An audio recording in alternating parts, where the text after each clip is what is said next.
This video is sponsored by Manscaped.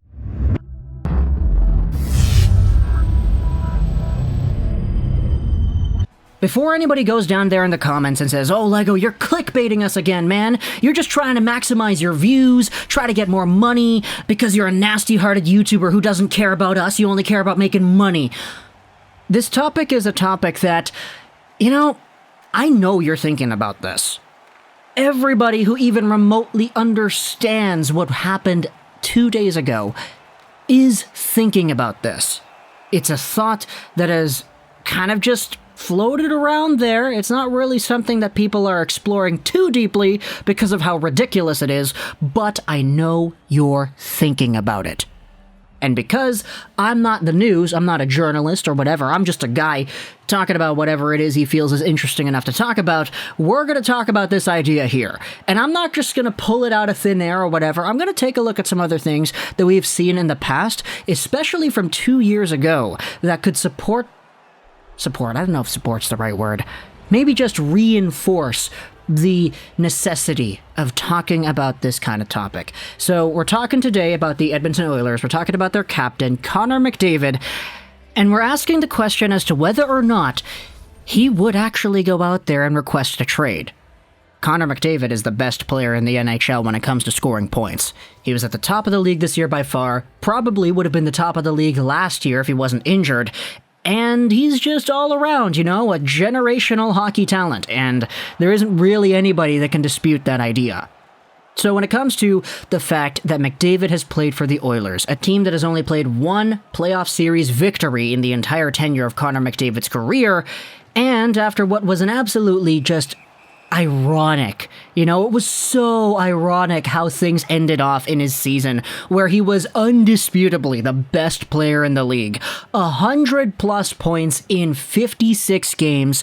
He was so incredibly good this year, Connor McDavid was.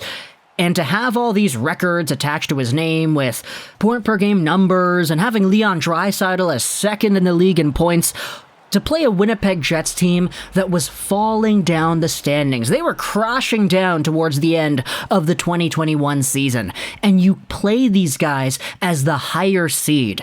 And you lose to these guys 4 straight times.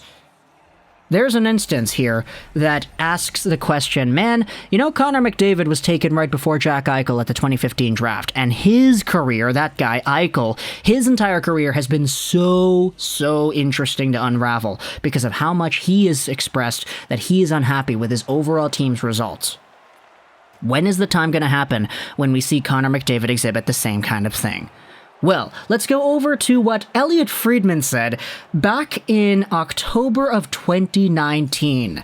Yeah, this is a long time ago, man, but we're taking a look at this entire Connor McDavid thing because there indeed was a little bit of a sentiment that I think can really spark some conversation. So, 2 years ago, on October 4th, 2019, Elliott Friedman implied on CHED 630 the idea that Connor McDavid will give the Oilers 2 years to turn things around, and that Ken Holland laid out a plan with McDavid and his agent to say they would start to get better in the second year. A reply here asks, did 97 actually go to the Oilers and say that, or is that just a theory? The implication is that McDavid, his agent, and Ken Holland sat down where Ken Holland mapped out his plan for the Oilers to be competitive or showing progress by year 2. And if that's not the case, McDavid would consider asking for a trade. Somebody replied, it's from a suspended account, I can't really see it here, but Account for Hockey says, I'm just tweeting what Elliott Friedman said on Stouffer's show. He said he believes McDavid will give the Oilers 2 years. He said Ken Holland sat down with McDavid and his agent to talk about the future. Read between the lines there. So, CHED 630 with Bob Stauffer, eh? That's kind of where we're heading here for this Elliott Friedman thing from 2 years ago. The idea that Ken Holland would have given a plan and sat down with the agent and McDavid and said, okay, in 2 years we will at the very least be more competitive or we will be better. And I think 2 years after this was said, you could definitely say that Connor McDavid as a guy is probably the best he has ever been. Like, he is better today than he was 2 years ago. That's easy to see. Same thing with Draisaitl, probably, but the question now lies as to where the Oilers are with that kind of sentiment. Now, I know I said in the previous video, talking about how the Oilers ended up getting swept, that when 3 of the 4 games go to overtime, it really is just a bounce or 2 away from being a completely different series. I get that. But the result is still one that you would not rather see. And if you could debate to yourself, are the Oilers really better today than they were 2 years ago? Are they really on a better path today than they were 2 years ago?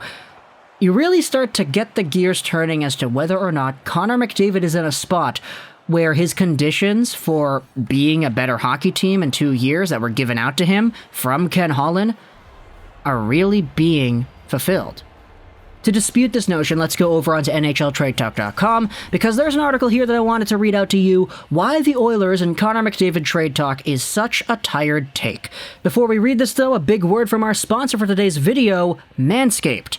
Father's Day is just around the corner, and you probably need a gift for a hairy dad. Make him proud this year, and get him the Manscaped Lawnmower 4.0, which is available for purchase in the USA and Canada. The new trimmer was just released only moments ago, and we are one of the first to get our hands on it and share the news. What makes this trimmer different than all the others? A new multi-function on and off switch that has a travel lock for one, a 4000K LED spotlight, and full customization with additional guard length sizes 1 through 4. It's waterproof and it's got wireless charging. Have you ever seen a nose bush sticking out of your dad's nose? Well, the Weed Whacker Nose and Ear Hair Trimmer is the best nose hair trimmer on the market and the perfect gift for your pops. Maybe some cologne too, who knows? Get 20% off and free shipping with code LEGOROCKS99 at manscaped.com. Again, 20% off and free shipping with the code LEGOROCKS99. Unlock your confidence and always use the right tools for the job with Manscaped. So going over to that article that I wanted to read, here's what it says in the headline. Don't believe any of the chatter out there that Connor McDavid might be upset enough to want a trade out of Edmonton. Here's why. The article is very against the idea of discussing a Connor McDavid trade, as TSN's Ryan Rishaug alluded to the whispers on social media on Tuesday, and he said, "Since there's the usual McDavid trade stuff out there today, I'll weigh in with this. My sense is that McDavid is brought in on the direction of this team under Holland. He'll be momentarily frustrated at this result, but will also take ownership as part of the group." That's a sentiment that seems to be echoed by many who are close to the Oilers organization, and McDavid himself said in a post-game media conference that there's no need to rewrite the whole ship here. The article brings up the idea that fans are asking, could he go down the Jack Eichel route and all that, and then the article brings up a few points that suggest why McDavid wouldn't want to trade. Firstly, the Jets were just a better team, McDavid was out here not really producing in the way that you would have expected him to, and maybe he's thinking internally that he might feel that he could have been better when it mattered most. The narrative that McDavid is fed up or thinks he's doing it all by himself, it just isn't true, Rishaug adds. Any suggestion that this will be the last straw for him, I don't believe is in sync with what's happening. The path to improvement is right in front of them. They all see it, they just need to deliver in the boardroom first, and then on the ice. Ryan Rishaug also added that the organization decided not to push in too many chips this season, conservative at the deadline, preserving picks and assets. While that makes sense on a lot of levels, the price for that decision is still in the playoffs when big moments arrive. In other words, when Ken Holland said you can't be all in every year, he was hinting that this was not the season management believed the team was going to go all the way. Therefore, is it really that much of a failure how exactly things ended up? You could make that debate for sure, which is why I wanted to bring it up here, because obviously the idea that McDavid would go out and ask for a trade because of this year does indeed align with the Elliott Friedman thing said 2 years ago. A 2-year plan, 2 years later, okay, they're getting swept in the first round. What's going on here? But it ultimately depends on where the Oilers go from here, the moves they decide to make, who they decide to keep, who do they decide to add, and how exactly this team is going to, hopefully, show off that they have indeed improved ever since they sat down and made that plan with McDavid 2 years ago. It's all a matter of perspective. And I want you to tell me in the comments what your perspective is on this. Does McDavid ask for a trade because of how things went down? Do you think this entire thing with the timeline, the 2-year plan, has failed for Ken Holland? Do you think the team is on a better path today than it was 2 years ago? And do you think a guy like Connor McDavid would believe in the longer-term future of this team based off of what he has seen the previous 2 years? Obviously, he trusts Draisaitl. He likes that guy. Probably likes Tyson Barrie too, but we don't know if he's going to return. So we'll see how exactly things are going to go down for the Oilers in the next few years. But for Connor McDavid, the biggest superstar in the league today, the best player in the league today, 1 playoff series win in 6 seasons while being the best, most prolific scorer in the league in his generation is not good enough. Losing in the play-in series last year, not good enough. Getting swept in the first round this year, not good enough. You can make all these excuses and those are certainly valid, but at the end of the day, it's still not good enough for a player of this status.